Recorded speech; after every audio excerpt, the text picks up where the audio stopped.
Ве поздравам и посакувам Божи благослов. Создавањето, како што гледаме, е многу актуелна тема. Значи, првата глава, Битие, првата книга од Библијата е многу актуелна во денешно време. Особено во последните век и пол.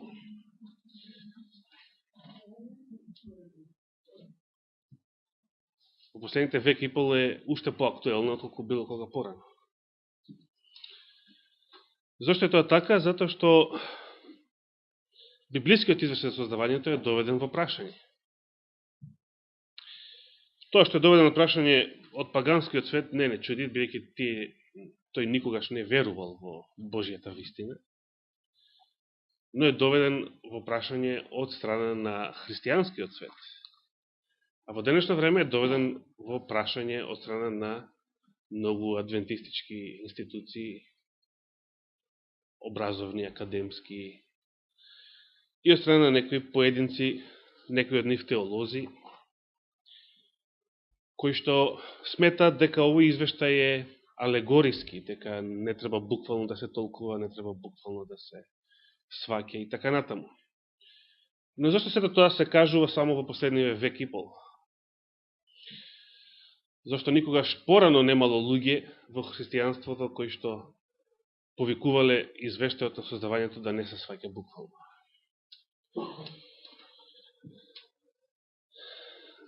Луѓето сакаат да ја усогласат Божјата вистина со лагите на овој свет. Меѓутоа во тој обид мора да доживеат разочарување. Воколку искрено тоа го сакаат, а воколку сакаат да се мамат себе си, значи да се лажат себе си, тогаш Господ тоа и ќе им го овозможи, ќе им ја прати силата на лагата, силата на измамата. Кога не би постојала опцијата луѓето да веруваат во лаги, да постојат лаги, тогаш сите кои што не ја сакаат вистината би требало да извршат колективно самоубиство. Не може да се живее во присуство на Божјата слава, не може да се живее во присуство, значи, на совеста, која што ве осведочува дека нешто е вистина, или дека нешто што правите е греф, а да не сакате да го прифатите себе тоа.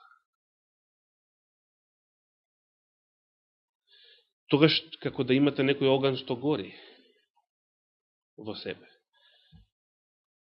А немате решение, не можете ниту да го изгаснете, ниту да го фрлите некаде надвор од себе, да му го предадете на некој друг. Затоа луѓето имаат потреба од лага. Кога луѓето го сакаат гревот, имаат потреба од лага. Зошто? Бидејќи тоа е единствениот начин на кој што можат да продолжат да живеат, макар и во лага, бидејќи не може да се живее со вистината, а да не се сака вистината. Не може да се живее со вистината, а да се сака греот. Како што вели еден брат, лагата или измамата или ереста, може да кажеме, значи цели идеологии изградени на лага, представуваат интелектуална потреба на нечистата совест. Затоа Господ дозволува луѓето да веруваат во лаги, бидејќи тоа е нивниот избор. Меѓутоа, дали ние сакаме да веруваме во лаги? Дали е сеедно што верувате?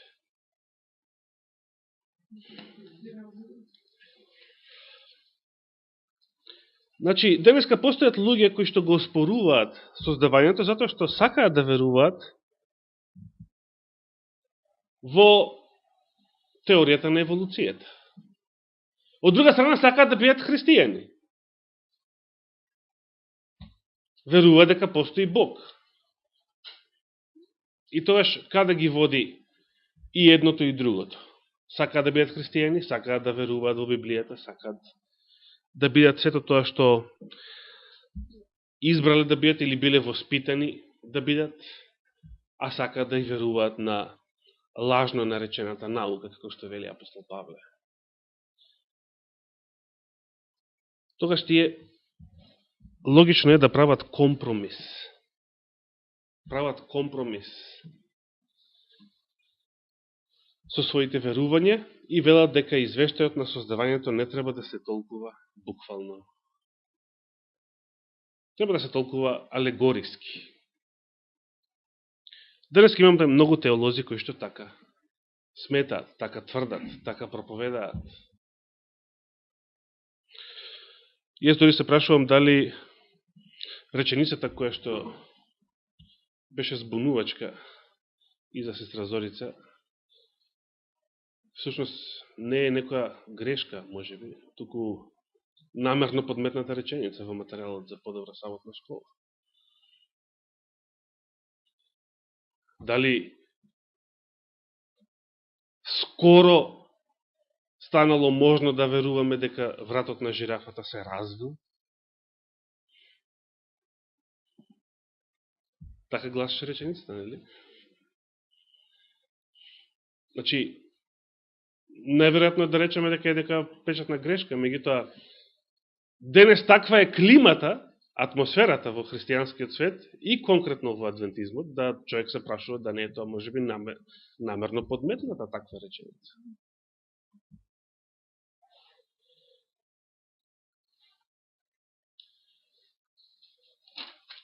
Дали ги имате сите вашите библиски поуки?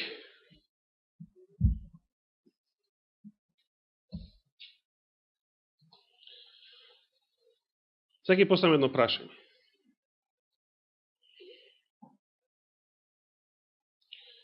Отворете во таблицата за заоѓање на сонцето.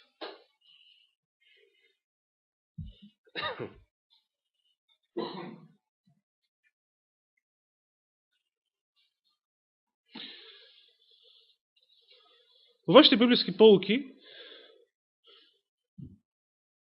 се наоѓаат податоци за тоа кога заоѓа сонцето. За различни петоци од тромесечието. Дали вие верувате на овие податоци?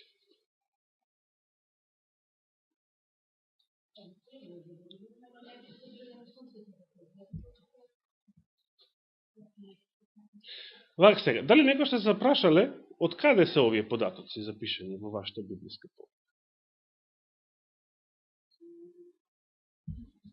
Например, во македонската поука, дали знаете од каде се запишани овие податоци во македонската поука?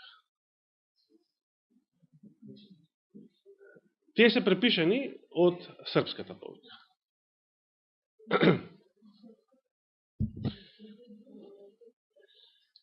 Тука сестра Ангија има српска поука, конкретно. Нема да ја повикаме да ни чита нешто. Само ќе ви кажам дека во српската поука пишува кој е тој астроном кој што ги одредува овие податоци за заоѓањето на сонцето. Дали знаете дека денеска вие не мора да верувате на вашите библиски поуки. Вие може да проверите дали се точни овие податоци. Може да отидете на соодветни страници на интернет, каде што ќе наведете вашата локација, например Скопје, на Република Македонија, и прецизно до секунда ќе ви се каже кога заоѓа сонцето во било кој ден, не само петок, во било кој ден од годината. Че денес тоа просечен лаик може да го направи. Меѓутоа, дали знаете дека во српската поука е наведено името на астрономот кој што ги запишува овие податоци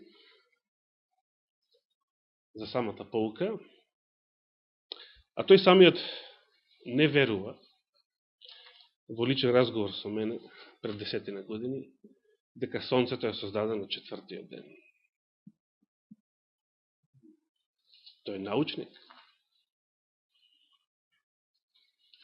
Дали знаете зашто не верува?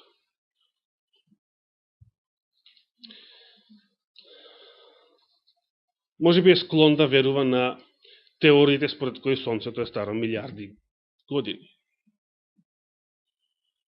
Живеел, студирал, израснал, докторирал во средини каде што тоа се кажувало, тоа се учело, тоа се зборувало, се пишувало, се читало, се проучувало и така натаму. Меѓутоа, тој има еден изговор во Светото Писмо за да верува така како што верува. И веројатно не само тој. Мнозина други научници во христијанскиот и адвентистичкиот свет, по-конкретно. Кој тој изговор? Дали се забележале дека во Светото Писмо секојаш постои изговор да се прифати некоја лага? Секојаш постои изговор. Секојаш постојат некои стихови кои што се соодветни, така да речем, и по прилог на некоја лажна наука. Што мисли, зашто е тоа така? Зашто Господ давал изговор? Од истите причини. Значи, Господ не сака луѓето да извршат колективно самоубиство. Затоа што не можат да живеат со вистината. Тие кои што не сакаат. Затоа што го сакаат гревот. Господ ја дозволил опцијата луѓето да веруваат во лага и дори апостол Павле вели тој ќе им прати сила на измамата да веруваат во лага.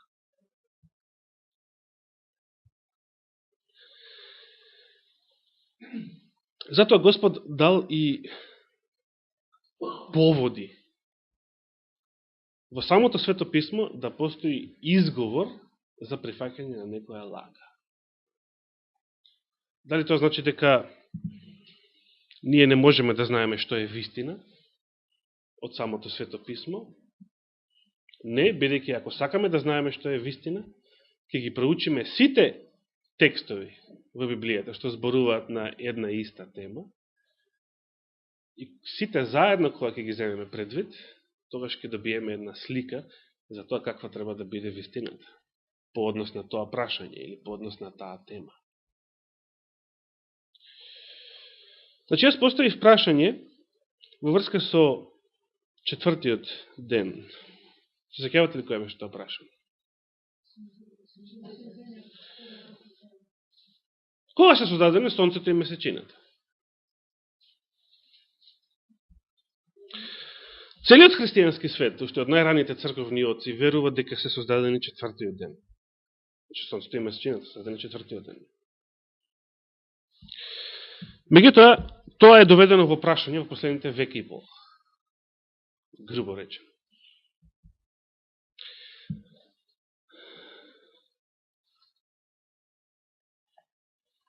Всушност, самата теорија на еволуцијата потекнува од христијани. Чарлс Дарвин бил студент по теологија.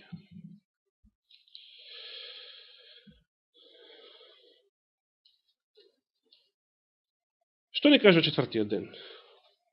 Да го почитаме малку внимателно.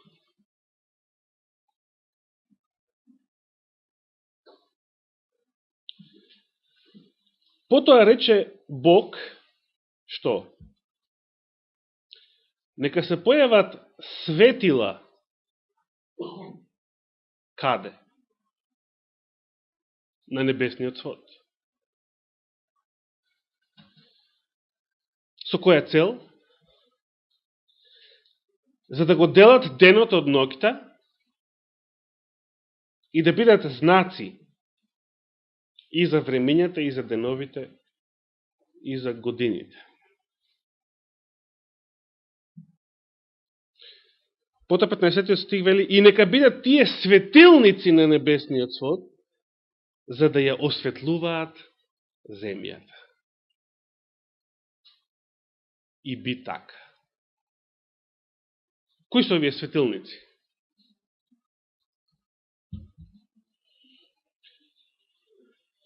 Значи, кои светилки е, така да ги наречем, ги исполнуваат сите овие функции. Да ја осветлуваат земјата,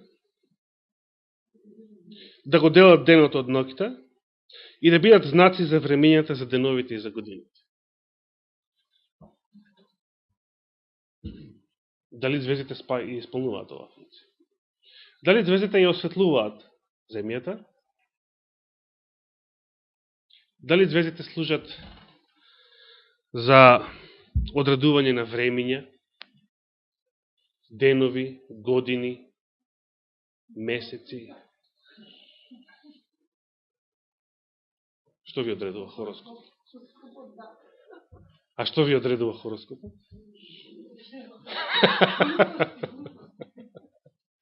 Една друга лага, една друга лага.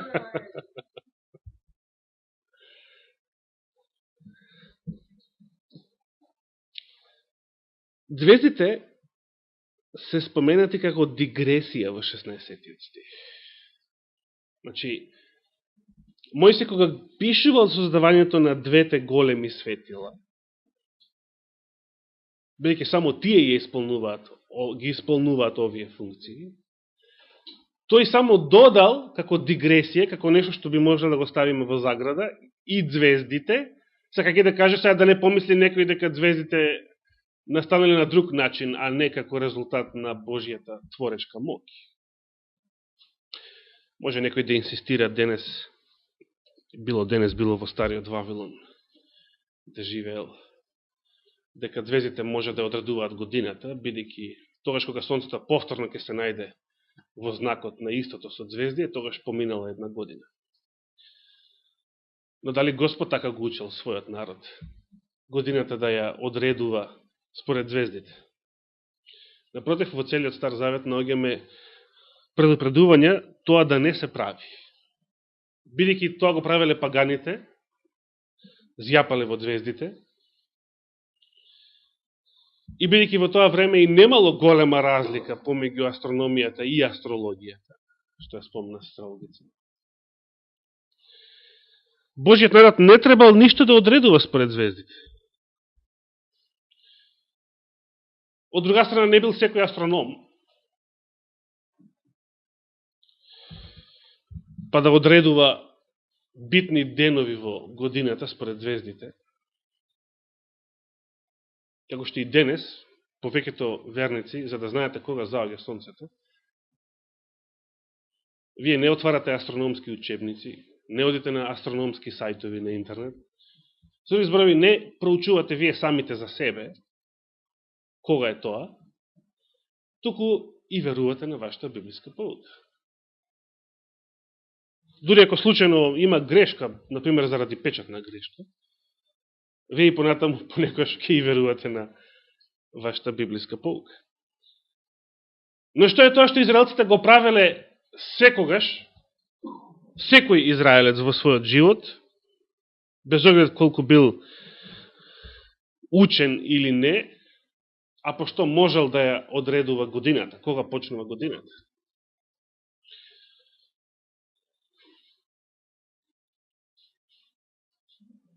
Како Господ им заповедал на израелците да го одредуваат првиот месец во годината.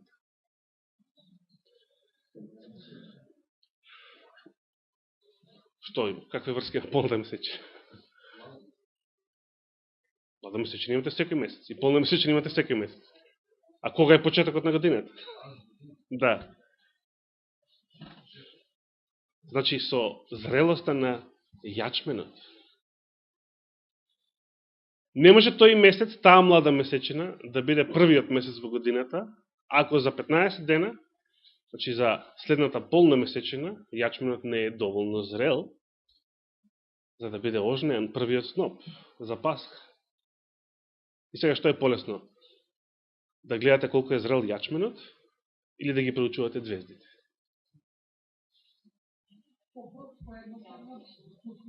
Дали сите луѓе и денес, во 21. век, се астрономи ги познаваат звездите? Каде гледаат? Гледаат во списанија полни со лаги, не гледаат во звездите, нема телескопи дома. Значи, звездите не служат за ништо што е потребно за оваа земја. Звездите се за нас далечни тела, кои што си имаат своја функција таму каде што си се, може би да бидат светила за некои звездени системи околу нив, за некои населени планети околу нив, бидејќи ова не е, според Светото писмо, единствената населена планета, ниту единствениот систем каде што требало да има живот според Божиот план. Значи, звездите, далечни звезди не постојат за ништо што е потребно за оваа планета. Тие представуваат само дигресија во извештајот на создавањето. Суштината на создавањето во четвртиот ден се двете големи светила. И сега, на повеќе места прочитавме дека тие се наоѓаат каде? На сводот. А што е тоа свод?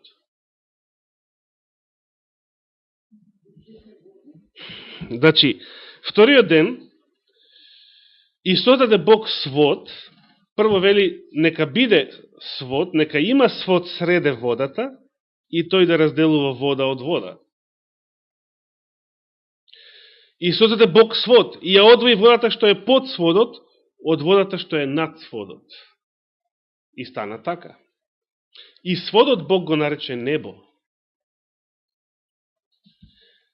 Значи, сводот е нешто што се наоѓало помеѓу двете води. Нешто што се наоѓало под водената обвивка на нашата планета. Дали таму се наоѓаат Сонцето и Месечината? Тогаш дали Библијата не изборува за нешто што е невистинито, нелогично, дури и смешно, за подбив? Не.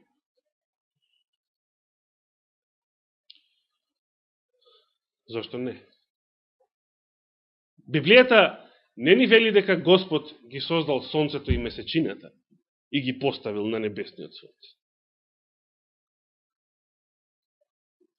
Туку вели дека Господ создал две светила.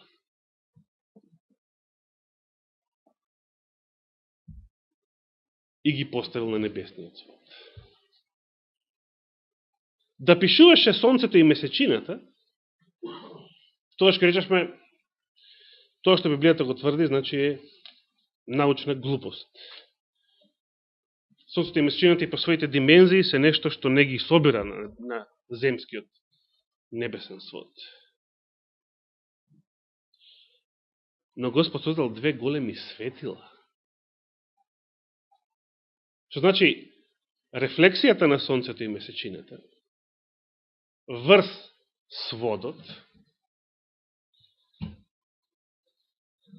или нивната слика врз сводот, оно што луѓето го гледаат како нивно привидно движење, секој ден, се тие две големи светила.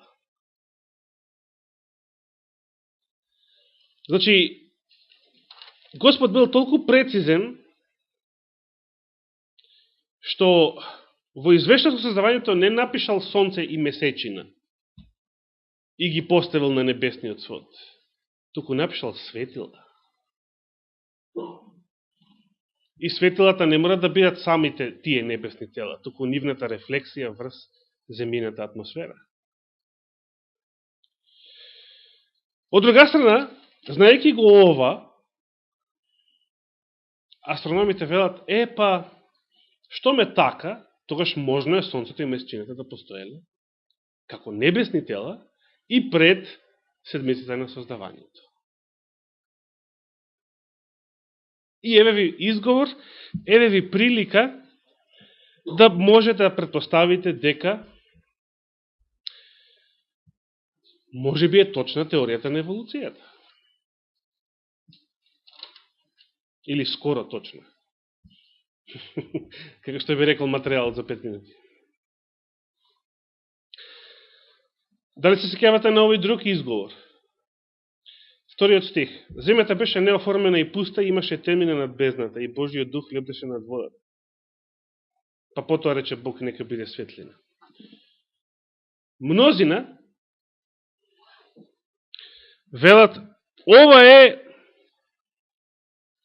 простор, овој втор стих дава простор да се верува дека земјата постојала милиарди години, како некоја неоформена, пуста, и потоа на неја Господ почнал нешто да создава. Меѓутоа, дали е тоа така? Од кај знаеме дека тоа не е така?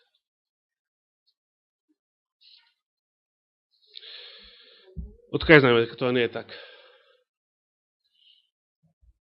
Дали Сонцето и Месечината постоеле и планетата Земја со милиони и милиарди години пред создавањето?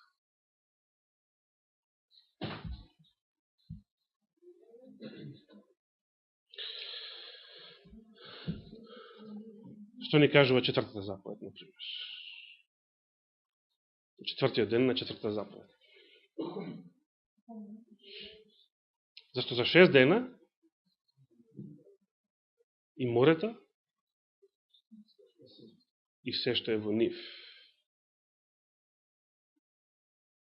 Дали четвртата заповед остава простор за верување дека нешто постоело со милиарди години пред седмицата на создавањето?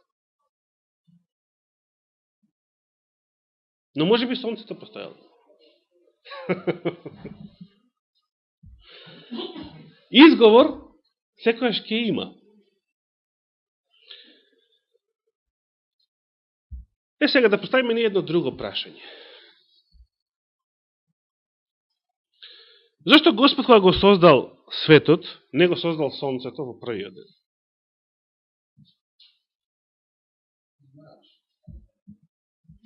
Која е пораката? Сега влегуваме во духовната суштина на 6 дневот. Која е пораката?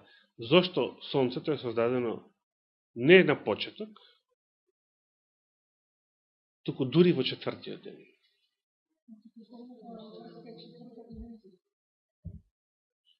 Добро. Четврти ден, четврта заповед, четврта димензија. Пораката е дека оно што луѓето, без оглед дали се прости или доктори на науки, од по природа, по својот, значи, ограничен ум, би го заклучиле, гледајќи го Сонцето, би го прогласиле истото за најбитниот извор на живот, енергија и се што им е потребно. Дали знаете дека некои од цивилизациите кои што имале врвни научни дострели, на астрономски план особено, пренесувале човечки жртви на Богот на Сонцето, значи на Сонцето. Пример маите, актуелни изминатив период. Меѓутоа, без оглед дали сте некои пагани кои што му се клањаат на Сонцето, или некој современ научник кој што ќе речете дека се што постои представува енергија на Сонцето, тоа се тврди инаку во разни учебници, вие му давате примат на Сонцето. Зошто? Бејќи тоа е тоа што го гледате, тоа е тоа што ве грее, тоа е тоа што го осознавате со вашите сетила. Дали го гледате Господ? Дали го допирате Господ? Дали го слушате со физичките уши? Значи, дали со трите димензии, да ја употребам социологица, дали со трите димензии го гледате Господ, го слушате Господ, го допирате Господ, или чувствувате дека од Него зависите? Дали секој ден кога стануваме од кревет, чувствуваме дека зависиме од Господ? Што би било ако се разбудите во соба каде што нема кислород? Каде што нема воздух, вакуум едноставно околу вас? Што ќе се случи? Че нема да знаеш што се случило. Значи, дури и ние, колку ние, кои што тврдиме дека веруваме, кога ќе се разбудиме некое утро, чувствуваме дека зависиме од Господ. Или се чувствуваме онака независни. Денот е пред нас и ќе правиме што сака. Значи, дури ако со умот веруваме во Господ, нашата грешна природа не тера поинаку да се чувствува. Но само ако го снема она што ни е најпотребно, јас го спомена воздухот, или сонцето да сгасне, или нешто што со нашите сетила, значи, го восприемаме, ние веднаш ќе се почувствуваме загрозени. Ако има време, значи се почувствуваме. Господ сакал со создавањето на сонцето дури во четвртиот ден да покаже дека не е сонцето, туку тој самиот, најбитниот, од кој што зависиме. Од кој што зависи целиот свет, од кој што зависи животот. Бидејќи на ова планета цели 3 дена имало живот пред да постои сонцето.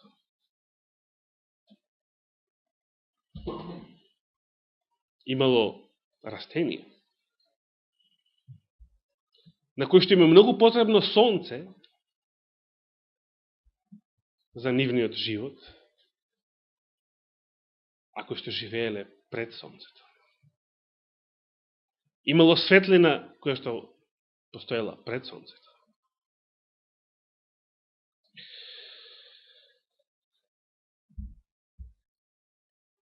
Имало ден кој што постоел пред сонцето. Цели 3. Сега следното прашање е, ако тоа била пораката, зашто Господ не го создал сонцето на крај? Пример во 6-тиот ден.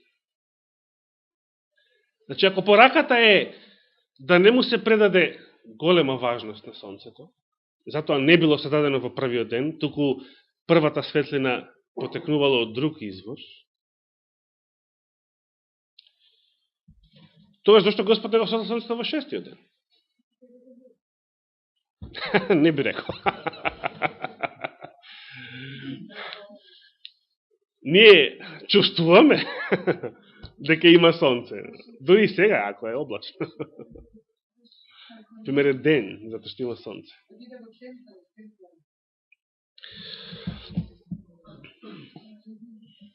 Значи, има зошто, а? Што мислите? Да него што се прашували зошто денот за одмор е даден во 4-та заповед?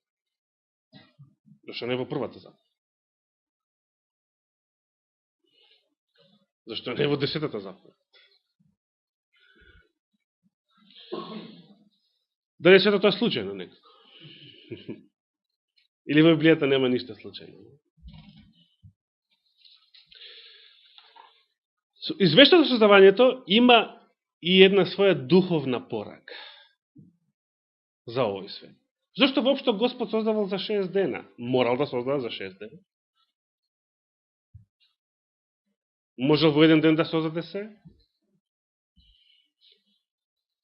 Која е таа духовна порака што е битна за нас? Денес, бидејќи ние денес живееме во време кога првата глава на Библијата е најактуелна. Значи, она што е прво во Библијата, она што зборува за почетокот на овој свет, тоа денеска, на крајот од овој свет, е најактуелно. Затоа што денес е најспорен извештајот о создавањето не од толку од страна на светот, туку од страна на христијанскиот свет, на христијанството, од страна на мнозина адвентисти на седмиот ден.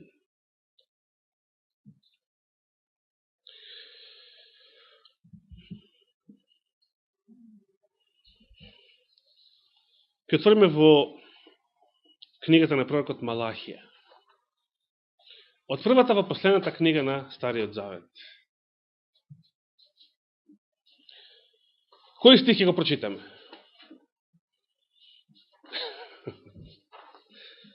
Понекаш прашам прашање за да видам дали ми ги читате мислите.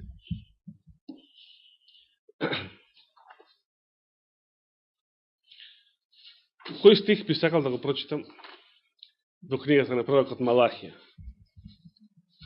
А не е за десетокот.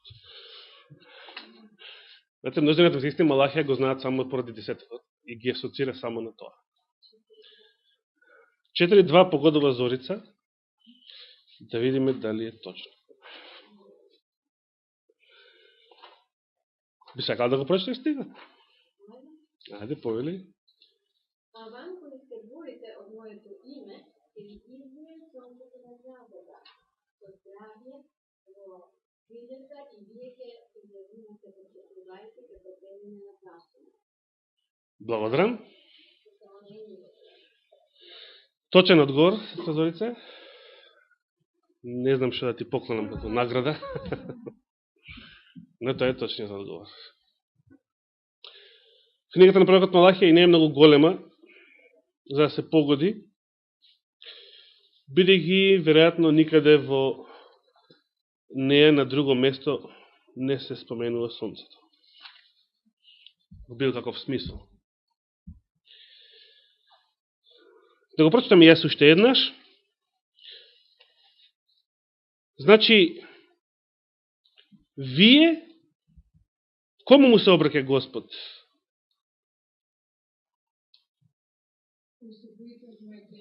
Дали знаете што предходи на овие негови зборови?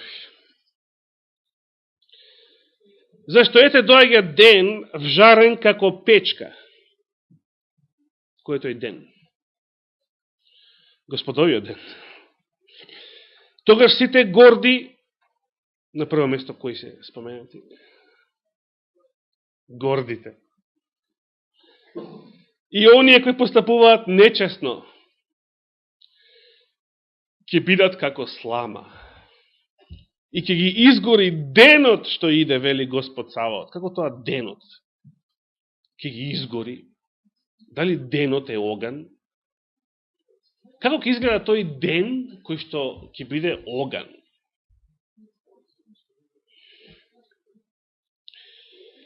И ќе ги изгори денот што иде, вели Господ Саваот. И така нема да остане од нив ниту корен, ниту гранчиња. И сега, во следниот стих, вели, а за вас, значи, кој бе овие што ќе изгорат? Само две работи се споменати. Гордите и сите што постапуваат нечестно. И тука се опфата. Начело со гордоста, која што е изворот и коренот на сите беззаконија. А за вас, кои се овие? Само едно нешто е споменато. Кои се боите од името мое. Значи, што е потребно за да не се биде горд, за да се биде понизен, за да се биде чесен, да не се биде нечестник, како сите овие во турскија серија. Нечестници. Да не се биде било каков грешник. Да се боите од името Господово. Тоа е доволно. Ако во вас има страв Божи, значи го има Светиот Дух во вас. Ако тоа го има, значи ќе исчезне секаква нечестност. Уште во вашите мисли. Па според тоа нема да може да се манифестира ни во вашите дела. За вас кои се боите од името мое, ќе изгрее сонцето на правдата и исцелување ќе има во зраците негови. И вие ќе излезете и ќе подскокнувате како теленца од штала. Кој е сонцето на правдата? Исус Христос е сонцето на правдата. Кога изгреало сонцето на правдата?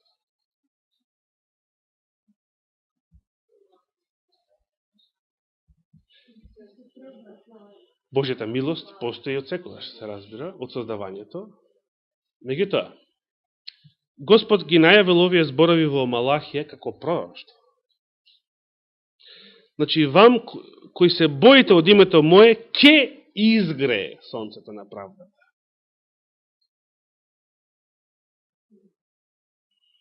Кога изгреало сонцето? Вие велите сонцето е Христос. Кога изгреало сонцето на правдата?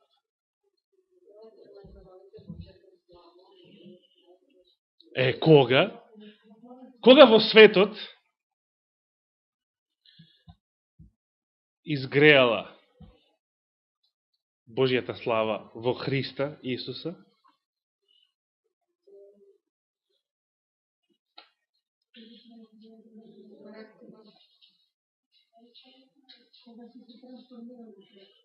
Кога за овој свет изгреало сонце? Кога за Израел? Еве на Израел му се обратени овие зборови, не? Кога за Израел изгреало сонцето на правдата? Имало праведници во времето на пророкот Малахија? Имало праведници пред Малахија? Имало. Зошто за нив се уште не било изгреано сонцето на правдата? Туку Господ кажува дека ќе изгрее во иднина. Зашто спасение? Кога ќе го видите Исус? Дури тогаш? А пред тоа не го виделе? Пред Новиот Ерусалим? Кога дошол Исус, сонцето на правдата во овој свет? Дошол во 4-тиот ден. Во 4000-тата година од овој свет. Бидејќи што ни кажува апостол Петар?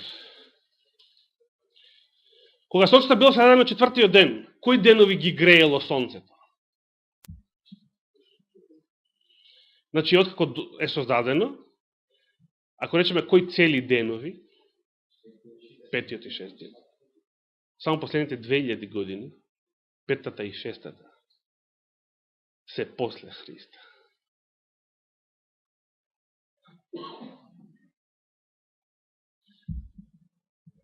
Значи, некои што живееме на крајот од 6000 години,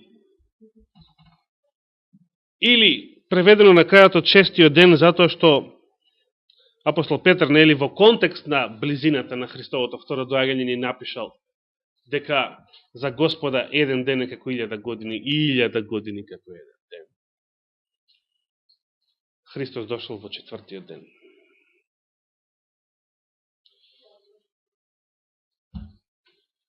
Господ сакал уште во извештото создавањето да ја напише однапред оваа духовна порака во случај ако светот падне во грев. Значи сите варијанти биле отворени и однапред сите средства за човековото спасение биле спремни ако човекот сгреши. Затоа во Светото писмо ништо не е случајно. Сонцето на вистина е создадено во 4-тиот ден, бидејќи самото сонце, освен за овие физички, календарски потреби и цели за кои што е создадено, Господ сакал, како и останатата природа, да ни служи за да од неа ги научиме и духовните вистини.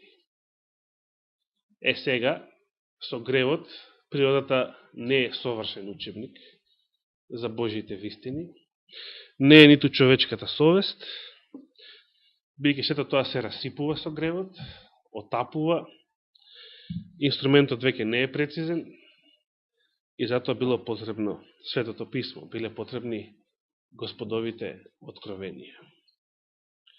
Ако речеме дека сонцето постоело пред создавањето, само затоа што Библијата не зборува за сонцето и месечината како такви, туку за светила, тогаш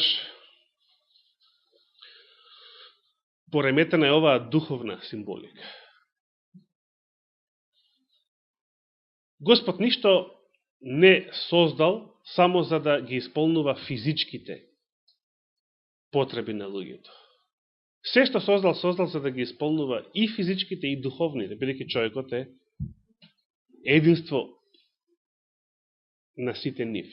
Нема само тело.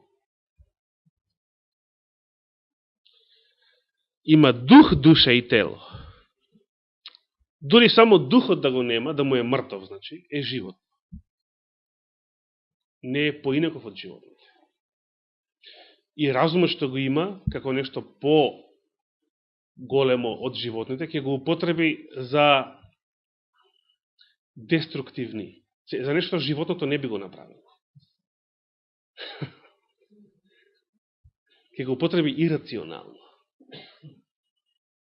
Бидејќи гревот е ирационален. За него нема објаснување, за него нема оправдание.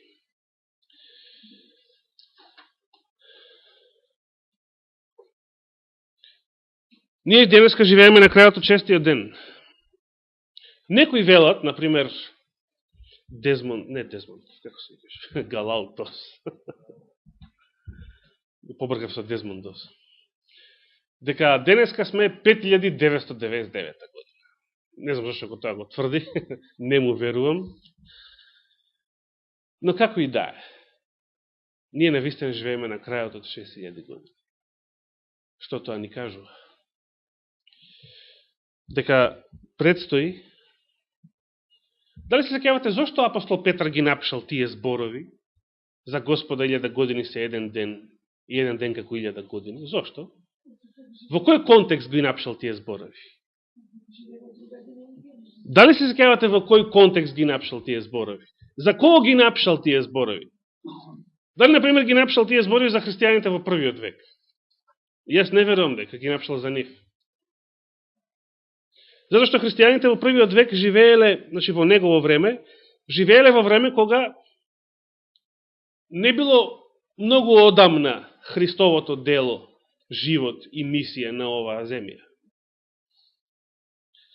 Значи, да сме живееле во првиот век и да сме ги слушали апостолите како зборуваат за второто Христово доаѓање, нас би ни било многу нормално да велиме дека тогаш, во првиот век, живееме во последните денови, како што на многу места е запишено во Новиот Завет, и дека Христос, кој што во последните денови дошол, веќе еднаш на овој свет, и ја извршил својата мисија, ќе дојде по втор пат, значи по некое кратко време подоцна, ќе дојде по втор пат. Но, апостол Петар не ги запишал овие зборови за нив. Ги запишал за оние кои што ќе живеат во време во кои што ќе живеат подбивачи, кои што ќе велат, подбивачите. Второ Петрово послание. 3 глава, 3 стих. Најнапред знајте го тоа дека во последните дни ќе се јават подигрувачи, кои ќе се подбиваат и ќе живеат според своите похоти. Зошто на луѓето им треба лагата, за да живеат во своите страсти, во своите гревови? А не зашто се паметни. Ќе велат, каде е ветувањето на неговото доагање? Кои се тие што ќе велат, каде е ветувањето? Нема да велат луѓето од првиот век. Нема да велат ни луѓето после 1000 години, после Христа, бидејќи заради милениумот, 1000 години им се чинело на христијаните од тоа време како згоден термин за второто Христово доаѓање. Значи, не луѓето пред 2000 години, не луѓето пред 1000 години. Кога е можно да постојат подигрувачи кои што ќе велат каде е ветувањето за неговото доаѓање? Само денес, во последните веки и пол. Само денес, 2000 години после Христа. Значи, уште еден цел милениум. Можно е да постојат луѓе во христијанскиот свет кои што ќе велат дека второто Христово доаѓање не треба буквално да се свати. Кои што ќе велат дека создавањето не треба буквално да се свати.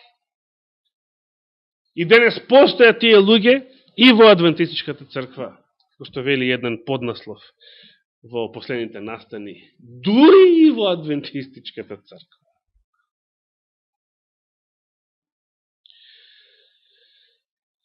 Зашто откако татковците наши изумреа, се си стои така како од создавањето на светот?